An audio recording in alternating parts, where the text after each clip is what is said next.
हामी लाइफमा कति धेरै प्रमिस गर्छौँ नि थाहा छ। यदि कोही साथीको लागि कुनै प्रमिस गरेको छौँ भने हामी जसरी पनि त्यो प्रमिसलाई फुलफिल गर्न खोज्छौँ, तर जति पनि प्रमिस हामीले आफ्नो लागि गराएको हुन्छ, जति पनि प्रमिस हामीले आफूसँग गर्छौँ नि, त्यो प्रमिस चाहिँ हामीले खासै फुलफिल गर्न खोज्दैनौँ। किन? त्यसको मिनिङ के? हामी आफूलाई रेस्पेक्ट गर्दैनौँ। यदि साथीको प्रमिस हामीले फुलफिल गर्न सक्छौँ भने हामी आफ्नो प्रमिस चाहिँ किन फुलफिल गर्न सक्दैनौँ? र तपाईँले एकचोटि सोच्नुहोस् त, यदि तपाईँले आफूलाई गरेको सबै प्रमिसहरू यदि फुलफिल गर्नुभयो भने नि तपाईँको लाइफ कतिको चेन्ज हुन्थ्यो होला। तपाईँले पनि लाइफमा म कुनै बिजनेस स्टार्ट गर्छु, म कुनै बुक लेख्न स्टार्ट गर्छु, म युट्युब च्यानल स्टार्ट गर्छु भनेर कति धेरै प्रमिसेसहरू आफूसँग गर्नुभएको थियो होला नि। तर अहिले आएर डु यु थिङ्क कि तपाईँले त्यो प्रमिस फुलफिल गर्नुभयो? यसरी नै मैले पनि आफ्नो लाइफमा आफूसँग धेरै प्रमिसहरू गरेको थिएँ र कहिले पनि मैले त्यो प्रमिस चाहिँ फुलफिल गरिनँ। बरु साथीको लागि कुनै प्रमिस गरेको छु भने जसरी पनि त्यो प्रमिसलाई फुलफिल गर्थेँ, तर आफूसँग गरेको प्रमिस चाहिँ मैले खासै फुलफिल गर्न खोजिनँ। यही कारणले मैले आफूलाई एउटा 100 डेज डिस्कम्फर्ट च्यालेन्जमा राखेँ र यो 100 डेज डिस्कम्फर्ट च्यालेन्जमा चाहिँ जति पनि टास्क, जति पनि प्रमिसेसहरू मैले गर्छु भनेर भनेको थिएँ तर गरेको थिइनँ, कतिपय टाइममा मैले प्रोक्रास्टिनेट गरिरहेको थिएँ, यो सबै कुरालाई चाहिँ म यो 100 डेजभरि कन्सिस्टेन्टली एभ्री सिङ्गल डे गर्छु भनेर आफूलाई यो च्यालेन्जमा राखेँ र आज यो च्यालेन्ज कम्प्लिट भएको छ। द्याट मिन्स 100 दिन मैले जति पनि कुराहरू गर्छु भनेर भनेको थिएँ मैले कन्सिस्टेन्टली गरेँ, एउटा पनि टास्क मिस नगरिकन।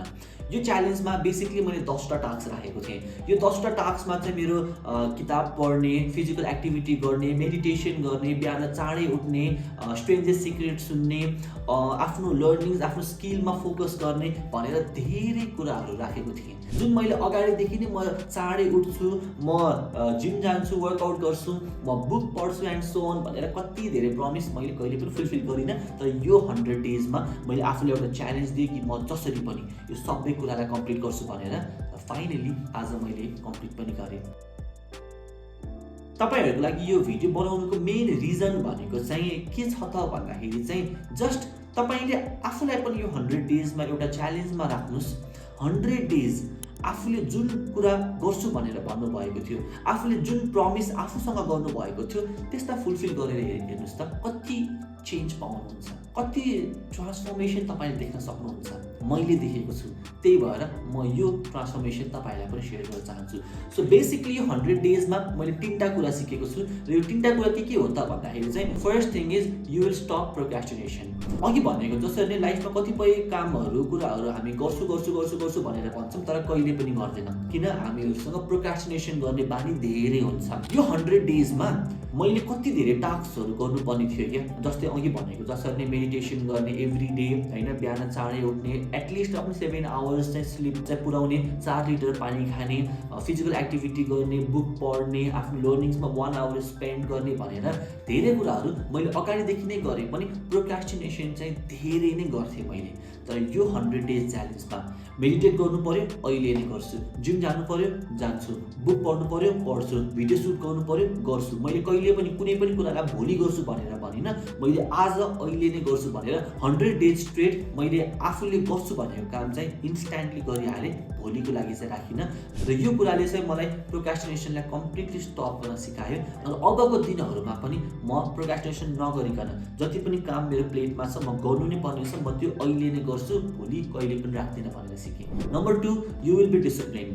यो च्यालेन्ज सुरु गर्ने बेलामा नि मलाई एकदमै मोटिभेसनले ड्राइभ गरिरहेको थियो। किनभने म सुरुमा एकदम मोटिभेटेड थिएँ, 10-12 दिन म फुल्ली मोटिभेटेड थिएँ, तर त्यसपछि मोटिभेसन सकियो। हरेक टास्क गर्न म एभ्री सिङ्गल डे मलाई एकदमै स्ट्रगल गर्नु पर्थ्यो, किनभने एउटा दुईटा मात्र टास्क थिएन, 10वटा टास्क थियो र साथसाथै मेरो कति धेरै कामहरू के कुराहरू भइरहेको हुन्थ्यो। तर एभ्री डे त्यो कामहरू भए पनि मलाई 10वटा टास्क कम्प्लिट गर्नु नै पर्ने थियो। जति स्ट्रगल गरे पनि मैले कुनै पनि टास्कलाई अधुरो चाहिँ राखिनँ। आफूलाई गाह्रो भए पनि, आफूलाई मन नलागे पनि, आफू स्ट्रगल गरे पनि, रातिको 1, 2, 3 बजीसम्म बसेर पनि मैले सबै टास्कलाई कम्प्लिट गरेर सबै चेकलिस्टमा टिक लगाएर मात्रै सुत्ने गर्थेँ र यसले चाहिँ मलाई सेल्फ डिसिप्लिन हुन सिकायो। Number 3, you will start loving yourself. यो जर्नीमा तपाईँले आफूलाई ट्रान्सफर्म भएको देख्नुहुन्छ, आफू झन् हेल्दी भएको, आफू झन् माइन्डफुल भएको देख्नुहुन्छ र यो सबै कुरा देखिसकेपछि आफूलाई झन् बेटर बनाउन मन लाग्छ क्या।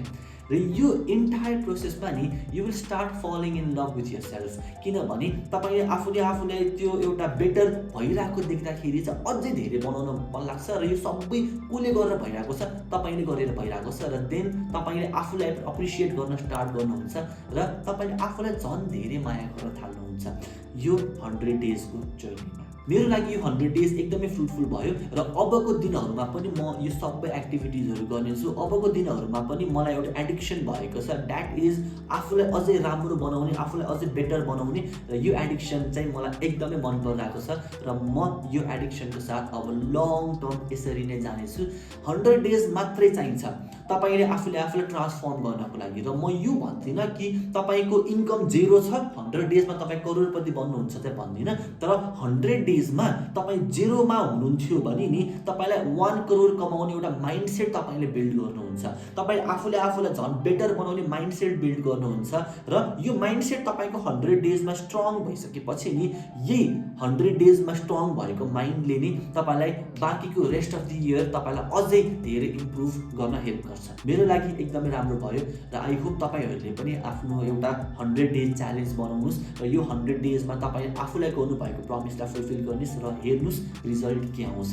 आई होप भिडियो राम्रो लाग्यो होला। भिडियो राम्रो लाग्यो भने भिडियोलाई लाइक गर्न नबिर्सिनु होला र कुनै पनि क्वेरिजहरू छ यो 100 डेज रिलेटेड भने तल सोध्नु होला, म तपाईँहरूको सबै कमेन्टलाई रिप्लाई गर्नेछु। And thank you so much for watching this video. See you in the next video.